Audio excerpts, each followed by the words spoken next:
औज़ुबिल्लाहि मिनश्शैतानिर्रजीम, बिस्मिल्लाहिर्रहमानिर्रहीम। अस्सलाम वालेकुम बच्चों, आज से हम शुरू करने जा रहे हैं क्रैश ग्रुप, जिसमें सेकेंड ईयर फिजिक्स की आज पहली क्लास है। हम चैप्टर नंबर 11 इसलिए कह रहे हैं क्योंकि हमने 10 चैप्टर फर्स्ट ईयर में पढ़े होते हैं, तो जो नेक्स्ट चैप्टर आता है हमारे पास वो चैप्टर नंबर 11 कहलाता है। इस चैप्टर में हम जिस टॉपिक से स्टार्ट कर रहे हैं, पढ़ना हमें सब है, लेकिन मैं टॉपिक की सीक्वेंस को थोड़ा सा तब्दील करता रहूंगा, और तब्दील करने की वजह होगी कि वो एक दूसरे के साथ कनेक्ट हुए हुए होंगे। हम बेटा टर्म इस्तेमाल करने जा रहे हैं थर्मल एक्सपेंशन से, थर्मल के साथ फिर लीनियर, फिर वॉल्यूमेट्रिक, फिर इसकी डेरिवेशन। आप सब लोग अपनी कॉपीज मेंटेन करेंगे ताकि आप लोगों को तमाम चीजें ठीक तरीके से समझ में आने लगे। वालेकुम सलाम। ये जूम क्लास हो रही है इस वक्त, हो सकता है कि बाद में रिकॉर्डिंग भी आप लोग देख रहे हो। जूम क्लासेस में हम फायदा ये होता है कि इंटरेक्ट कर रहे होते हैं और मैं आप लोगों की चैट को देख पा रहा होता हूँ। बेटा लव्स एक्सपेंशन का मतलब क्या होता है? अगर मैं वर्ड बाय वर्ड आपको बुक से समझाऊं, इस वक्त आप ही की बुक ओपन है, तो एक्सपेंशन का मतलब क्या है सर? एक्सपेंशन का मतलब है फैलना, क्योंकि वर्ड एक्सपेंशन निकला वर्ड एक्सपेंड से, इसका मतलब हो जाता है फैलना। थर्मल का मतलब क्या है? जब कभी थर्मल आता है हम कहते हैं सर थर्मल का मतलब है टेम्परेचर। थर्मल का मतलब क्या है? टेम्परेचर। तो एक्सपेंशन का मतलब फैलना, थर्मल का मतलब टेम्परेचर। तो हम कहते हैं कि सर टेम्परेचर की वजह से जब किसी भी चीज का साइज तब्दील हो जाए तो उसे हम क्या नाम देंगे? उसे हम नाम देंगे थर्मल एक्सपेंशन का। हम कहते हैं sir it is a matter of daily observation that in general bodies undergoes change in size when they are heated. This change in size on heating is termed as thermal expansion. अब thermal expansion होती तो वैसे तीन तरह की है, हम उसमें से दो तरह की पढ़ने जा रहे हैं। या तो आपके पास, अब अगर मैं आपके सामने व्हाइट बोर्ड ओपन करता हूं और कुछ चीजें मुझे व्हाइट बोर्ड में आपको समझानी पड़ेंगी कि ये आपके पास सपोज कीजिए एक रॉड है और उस रॉड को आपने हीट किया। जब आपने उस रॉड का टेम्परेचर बढ़ाया तो इस रॉड के साथ दो काम हो सकते हैं। एक काम ये हो सकता है कि सर इसकी लेंथ इंक्रीज हो जाए, तो यहां से लेकर यहां तक अगर आपने बेटा कहा था कि L1 है, तो फिर यहां से लेकर यहां तक क्या हो जाएगी? इसकी L2 हो जाएगी, यानी सेकंड लेंथ हो जाएगी। ऐसी एक्सपेंशन को हम नाम देते हैं लीनियर एक्सपेंशन। तो अगर आपसे कोई पूछता है कि डिफाइन कीजिए व्हाट इज लीनियर एक्सपेंशन, तो जवाब होगा ऐसी एक्सपेंशन जिसमें क्या चीज इंक्रीज हो रही हो? लेंथ इंक्रीज हो रही हो। लेकिन अगर आपके पास 3 डायमेंशन में चीजें इंक्रीज होना शुरू हो जाएं, यानी आपके पास लेंथ भी बढ़े, विड्थ भी बढ़े और हाइट भी बढ़े, तो आप ऐसी एक्सपेंशन को बेटा नाम दे देते हो वॉल्यूमेट्रिक एक्सपेंशन। तो एक्सपेंशन की दो टाइप्स हो गई थी हमारे पास, लीनियर एक्सपेंशन और वॉल्यूमेट्रिक एक्सपेंशन। लीनियर का मतलब क्या था? स्ट्रेट लाइन में अगर कोई चेंज आएगा। वॉल्यूमेट्रिक का मतलब क्या होगा? अगर कोई चेंज कैसे आ जाए? उसके वॉल्यूम में। ठीक है, मैं दोबारा से अपनी पुरानी स्क्रीन की तरफ आप लोगों को लेकर जाता हूं। अब हम कहते हैं sir solid when heated shows increase in length, area or volume, whereas liquid and gases expand in volume. ये पॉइंट्स हमारे एमसीक्यूज में आते हैं। This property of thermal expansion varies from substance to substance. ऐसा नहीं है कि हर चीज के साथ ये प्रोसेस होने वाला है, कुछ के साथ ज्यादा होता है, कुछ के साथ कम होता है। जब कोई सॉलिड हीट किया जाता है,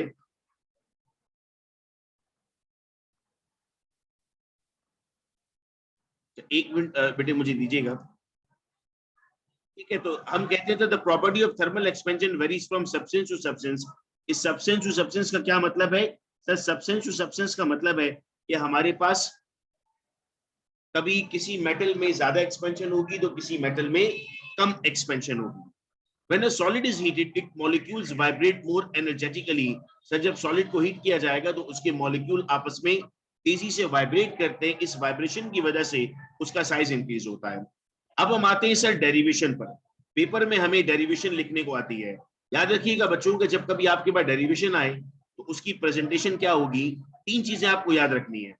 नंबर 1, आपको बेटा एक पैराग्राफ लिखना होता है। ये पैराग्राफ मैंडेटरी है, जिसमें आपको ये बताना होता है कि सर हमारे पास जो हम सिंबल इस्तेमाल कर रहे हैं उनका मतलब क्या है। दूसरे नंबर पे आपके पास आती है बेटा फिगर। फिगर मैंडेटरी नहीं होती, यानी जरूरी नहीं है कि आप डायग्राम बनाएं। ये बहुत मुमकिन है कि डायग्राम के बगैर भी आपकी डेरिवेशन कंप्लीट हो जाए। थर्ड चीज आपके पास कहलाता है मैथमेटिकली, जिसमें आप वर्ड नंबर्स लिखते हैं या कोई एक्सप्रेशन लिखते हैं, तो डेरिवेशन की प्रेजेंटेशन है। अब हम डेरिवेशन करने जा रहे हैं लीनियर एक्सपेंशन की। अभी मैं आपको समझा रहा हूं, समझने के बाद मैं ये जब लेक्चर अपलोड कर दूंगा यूट्यूब पर, उसको देखकर आप अपनी कॉपी में डेरिवेशन कंप्लीट करोगे। यहां से डेरिवेशन स्टार्ट हो रही है। ये आप ही की टेक्स्ट बुक है मेरे पास जो ऑनलाइन मौजूद है। आप सामने बुक खोल के रखिएगा ताकि आप भी साथ साथ पढ़ सकें, स्क्रीन से भी देख सकते हैं। Suppose L is the length of a uniform thin metallic rod at some initial temperature. L क्या ले लिया आपने, आप इसको ना इस तरह कॉमा में ले लीजिएगा। When it is heated through a small temperature delta T, an increase in length delta L, कहता है L आपके पास इनिशियल लेंथ है और कोई ना कोई आपके पास इनिशियल टेम्परेचर है। जब आप उसको हीट करेंगे तो आपका टेम्परेचर में चेंज आएगा, और चेंज ऑफ टेम्परेचर क्या कहलाता है बेटा, डेल्टा टी कहलाता है। जब टेम्परेचर में चेंज आएगा तो साथ ही साथ क्या होगा, लेंथ में भी चेंज आएगा। जब लेंथ में चेंज आएगा तो उसको हम क्या नाम दे देंगे, डेल्टा एल का नाम देंगे। ये वाली पॉइंट हम सबको मेरे ख्याल से क्लियर होगा, इसमें कोई मुश्किल बात मैंने अभी तक नहीं की। अब मैं कहता हूं इसे जो डेल्टा एल है ये डायरेक्टली प्रोपोर्शनल है एल के, मतलब जितनी ज्यादा लेंथ होगी उतना ज्यादा चेंज आएगा, जितनी कम लेंथ होगी उतना कम चेंज आएगा। ठीक है, एक ये पॉइंट आ गया। सेकंड पॉइंट हमारे पास आया, delta L is proportional to delta T. जितना ज्यादा टेम्परेचर होगा उतना ज्यादा चेंज आएगा, जितना कम टेम्परेचर होगा उतना कम चेंज आएगा। तो delta L proportional to L हो गया, delta L proportional to delta T हो गया। ये वाली बात समझ में आई। ये साइन कहलाता है बेटा प्रोपोर्शनैलिटी। जब कभी हम इस साइन को रिमूव करते हैं तो दो चीजें लगती हैं, याद रखिएगा, एक इज इक्वल टू लगता है और एक कांस्टेंट लगता है। इज इक्वल टू लगा और कांस्टेंट लगा। अब आपको लाजिम है आप पर कि आप डेरिवेशन के लास्ट में एक पार्ट में लिखेंगे वेयर, जहां एल बेटा इनिशियल लेंथ है। इशाल डेल्टा एल का क्या मतलब है, आप लिखेंगे delta L is equal to change in length, आप लिखेंगे L is equal to initial length, आप लिखेंगे alpha is equal to coefficient of linear expansion, आप लिखेंगे delta T is equal to change in temperature. ये जो एक्सप्रेशन आपके पास मौजूद है, ये एक्सप्रेशन हमारे पास कहलाती है लीनियर एक्सपेंशन की एक्सप्रेशन। अब इसके जितने भी न्यूमेरिकल होते हैं हमारे पास, उस सब में हमें यही फॉर्मूला इस्तेमाल करना होगा, चाहे प्रॉब्लम मौजूद हो चाहे उसके बाद अंदर कोई न्यूमेरिकल मौजूद। ये वाली बात आप सबको समझ में आई। ये अपनी कॉपी में करना होगा आप लोगों को, और कॉपी मेंटेन करके मुझे जरूर चेक कराया कीजिएगा, ताकि अगर उसमें कोई एरर है तो मैं आप लोगों को बताऊं। अच्छा, अब अगर देखो मैं इसको चाहूं तो ऐसे भी लिख सकता हूं, ये एल और डेल्टा टी यहां पर क्या हो रहे हैं, मल्टीप्लाई हो रहे हैं ना। जब एल और डेल्टा टी यहाँ पर मल्टीप्लाई होंगे तो यहाँ पर आकर क्या हो जाएंगे बेटा, डिवाइड हो जाएंगे। तो देखो क्या लिखा है हमने, delta L divided by L delta T, ये अल्फा आपके पास इसके बराबर हो जाएगा। ठीक है,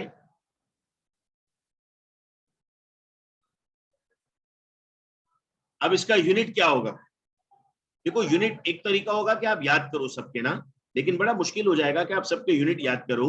आसान ये हो जाता है कि आप कैलकुलेट करो। देखो डेल्टा एल बोलो या एल बोलो, इसका यूनिट भी क्या होगा, मीटर, इसका यूनिट भी क्या होगा, मीटर। तो मीटर से मीटर कैंसिल हो जाएगा, ये बचा 1 डेल्टा टी। अब अगर मैं कहता हूं आपको एसआई यूनिट, तो टेम्परेचर का एसआई यूनिट क्या होता है, केल्विन। तो अल्फा का यूनिट क्या बन गया बेटा, 1/k, 1/k कह लो या फिर k इनवर्स कह लो। ठीक है, ये बात समझ में आई। यही बात यहां लिखी हुई बेटा, its unit is k inverse. और कोशिश करनी है कि इन चीजों को साथ साथ हमें याद भी करते रहना है। ठीक है, अब अगर मैं आगे बढ़ता हूं तो कहता हूं कि सर डेल्टा एल बराबर किसके होता है। अब एल डैश कहो L2 कहो, आपकी मर्जी है। एल डैश का मतलब है फाइनल और L1 का मतलब है इनिशियल। तो डेल्टा एल बराबर है फाइनल माइनस इनिशियल के। इस इक्वेशन में यानी ऊपर दी गई इक्वेशन में अगर मैं डेल्टा एल की वैल्यू लिखना चाहूं तो लिख सकता हूं, एतराज तो नहीं होगा किसी को। यहां पर डेल्टा एल की वैल्यू आ सकती है,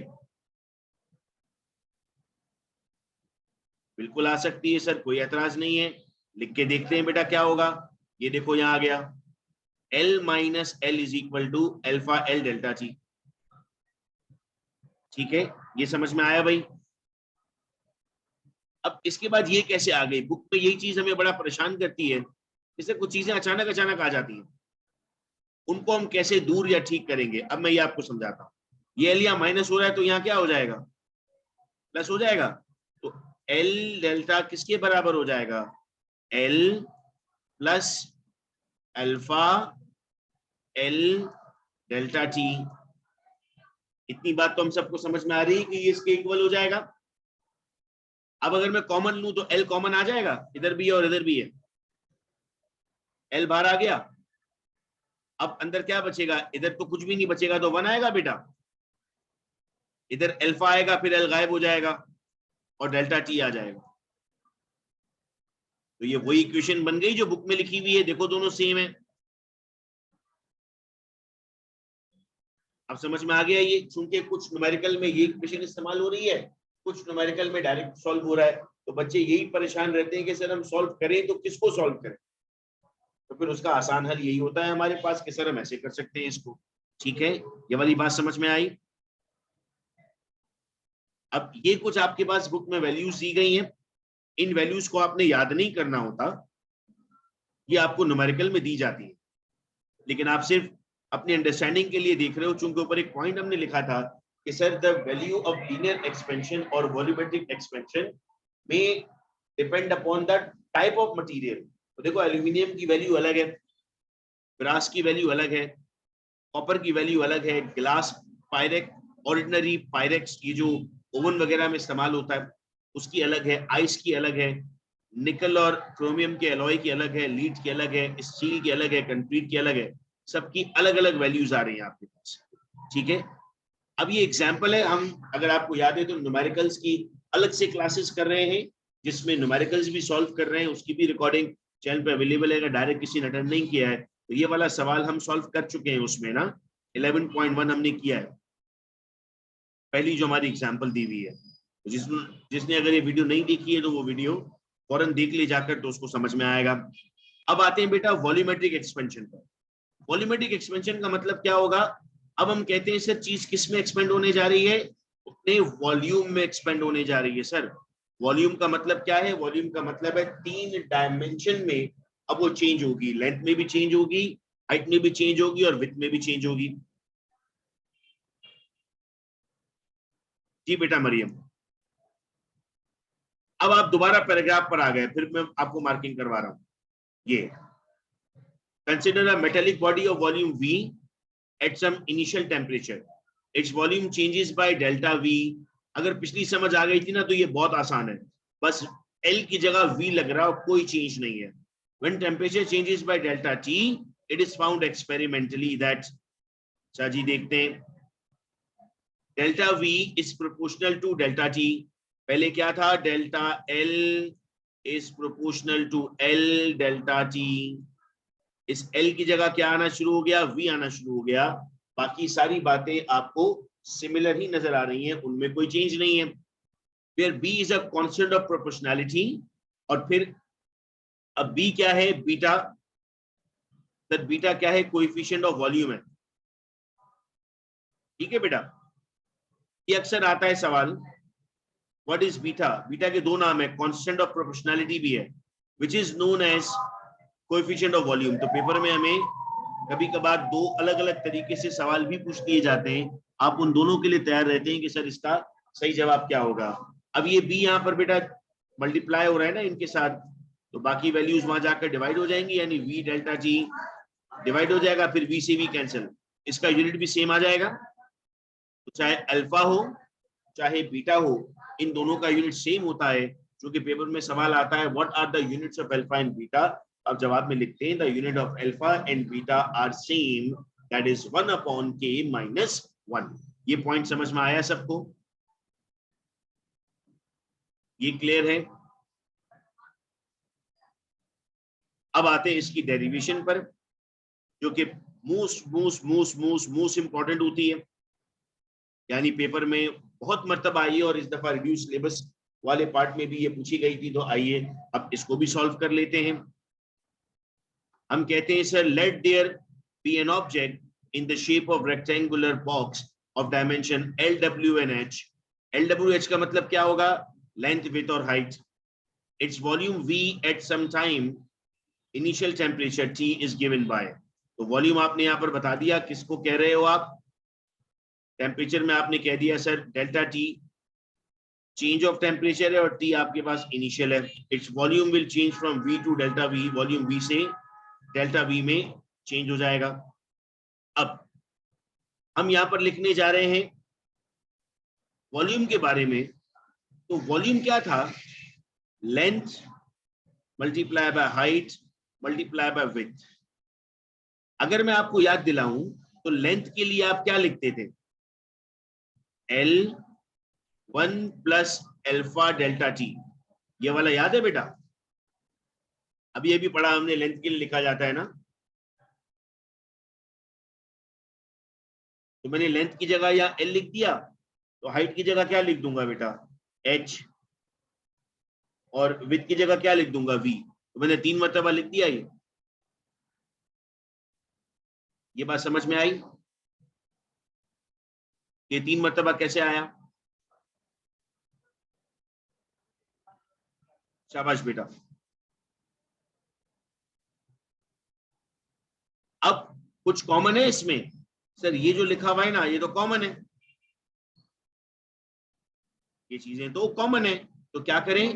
लेंथ, हाइट और विड्थ को अलग लिख दिया और इन तीनों को लिख दिया। ये समझ में आया? ये वाला पॉइंट क्लियर है? इससे ये जो बन गया। चैट पर बहुत एक्टिव रहिएगा, जूम चैट में इस वक्त आप लोग भी देख रहा हूं, तो उससे मैं आगे बढ़ रहा हूं। जब तक सबको समझ में आ रहा है फिर जाके मैं आगे प्रोसीड करूंगा। वेरी गुड, आप सब लोग यस कमेंट कर रहे हैं, वेरी गुड। अब ये लेंथ, ब्रेथ और वेथ किसके बराबर होता है? सर ये तो V के बराबर होता है। तो हमने क्या लिख दिया यहाँ पर? हमने यहाँ पर V लिख दिया। ये वाला पॉइंट भी समझ में आ गया।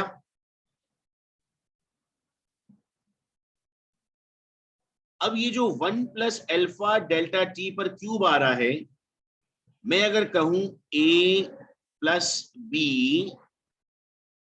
होल क्यूब, तो इसका अपना एक फॉर्मूला होता है। क्या फॉर्मूला होता है? A cube plus 3 A square B plus 3 AB square plus B cube. यही होता है भाई फॉर्मूला। तो मैं इस वक्त आप लोगों को सामने से बुलवा तो नहीं पा रहा, लेकिन उम्मीद कर रहा हूं कि घर पर आप इस फॉर्मूला को पढ़ जरूर रहे हैं मेरे साथ साथ। A plus B whole cube is equal to A cube plus 3A square B plus 3AB square plus B cube. यही फॉर्मूला है बेटा। अब मैं कहता हूं कि ये जो 1 लिखा हुआ है ना, ये A है। ये 1 क्या है? A है। और ये पूरा का पूरा क्या है? B है। तो A का क्यूब कितना होता है बेटा?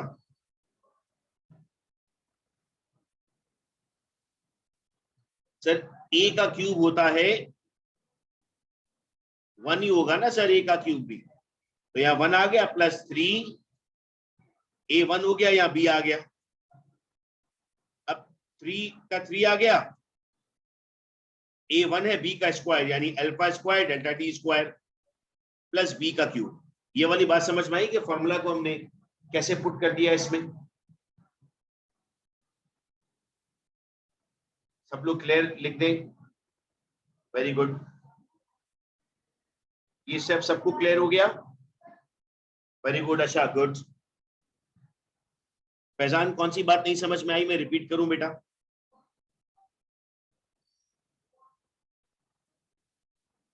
किस पॉइंट से आपको समझ में नहीं आ रहा? ये तो बेटा मैथ का फॉर्मूला है, ये आपको याद करना पड़ेगा। फिर इस फॉर्मूला में आप इन वैल्यूज को पुट करके नीचे लिख रहे हो। A की जगह 1 ले लो, B की जगह अल्फा डेल्टा T ले लो। ठीक है बेटा? अच्छा, अब हम कहते हैं सर, आगे बढ़ते हैं। The terms containing delta T square and delta T cube are negligibly small, बहुत छोटी हैं, उन सारी वैल्यूज को मैं गायब करता हूं यहां से। एक ये वैल्यू आ रही है और एक ये वैल्यू आ रही है, ये नेग्लिजिबल वैल्यूज हैं, मतलब ये बहुत छोटी वैल्यूज हैं, इनको हमने गायब कर दिया। सवाल आता है छोटी क्यों है? अगर आपके सामने कैलकुलेटर पड़ा हुआ है तो आप जरा 1 का स्क्वायर लीजिए, मुझे बताइए 1 का स्क्वायर कितना आता है। अच्छा बेटा, इसी सवाल का जवाब दे रहा हूं मैं, बताओ 1 का स्क्वायर कितना आता है? 1 आता है। अब जरा बताओ 0.1 का स्क्वायर कितना आता है? 0.1 का 0.01 आता है, ठीक है। अच्छा 0.01 का स्क्वायर कितना आता है? 0.01 का स्क्वायर कितना आता है? 0.001 आ रहा है, मतलब छोटी वैल्यू का स्क्वायर और छोटा आता है, ऐसे ही है। छोटी, जितनी छोटी वैल्यू कर रहे हैं उसका स्क्वायर और छोटा होता जा रहा है, तो आपके पास चेंज इन टेम्परेचर बहुत कम आता है, तो उसका स्क्वायर और उसका क्यूब और छोटा हो जाएगा, तो वो कोई इंपैक्ट नहीं रखते, इसलिए आपने उनको अलग कर दिया। ये वाली बात समझ में आई? अब अच्छा क्लियर है बेटा आपको? शाबाश। तो क्या बचा, इस सब को अगर हटा दूं मैं तो सर बच गया ये v plus delta v formula से आ रहा है, ये v अपनी जगह। 1 अगर मैं प्लस करूंगा तो भाई कोई फर्क पड़ेगा? बताओ। नहीं सर, 1 के प्लस करने से तो कोई फर्क नहीं पड़ेगा, तो ये सीधा सीधा हम लिख सकते हैं यहां पर v plus 3 alpha v delta t। अब ये v डेल्टा t तो कॉमन आ गया, v डेल्टा t कॉमन है यहां पर, एक v से आपने v कैंसिल कर दिया, तो बचा delta v is equal to 3 alpha delta t। यहां तक स्टेप समझ में आया? हर स्टेप पे इसलिए पूछ रहा हूं कि आगे बढ़ने में हमें आसानी और समझने में आसानी। एक्सीलेंट।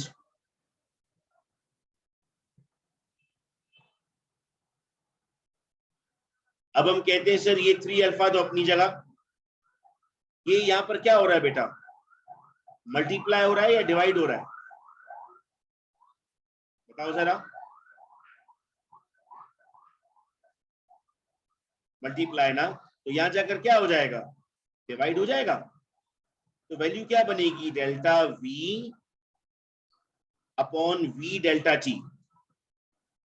तो जरा मैं आज ही के लेक्चर में आपको पीछे लेकर जाता हूं और हम देखते हैं कि अगर ये वैल्यू होती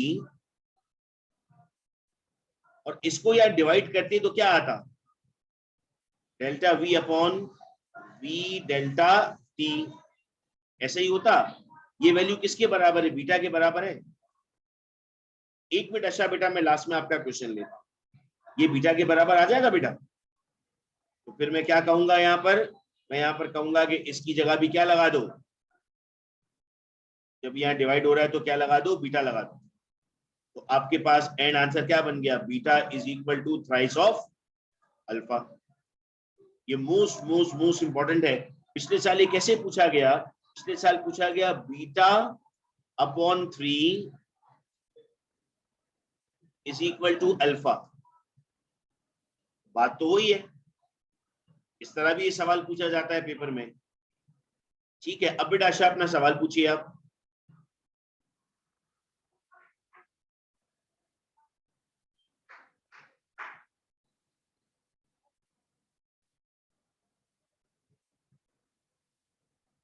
डिवाइड में जाएगा बेटा, डिवाइड में। T3 वैल्यू इसलिए की हमने कि 1 का क्यूब लो कितना आएगा, फिर 0.1 का क्यूब लेके देखो, जो स्क्वायर वाली बात थी ना वही क्यूब वाले में आ जाएगा। जब आप उनका क्यूब लेना शुरू करोगे, नहीं बेटा अरीबा कैंसिल नहीं हुआ है, ये यहां पर जाकर डिवाइड हुआ है।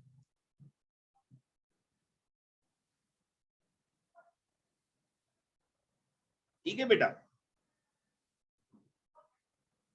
अब अच्छा समझ में आया आपको?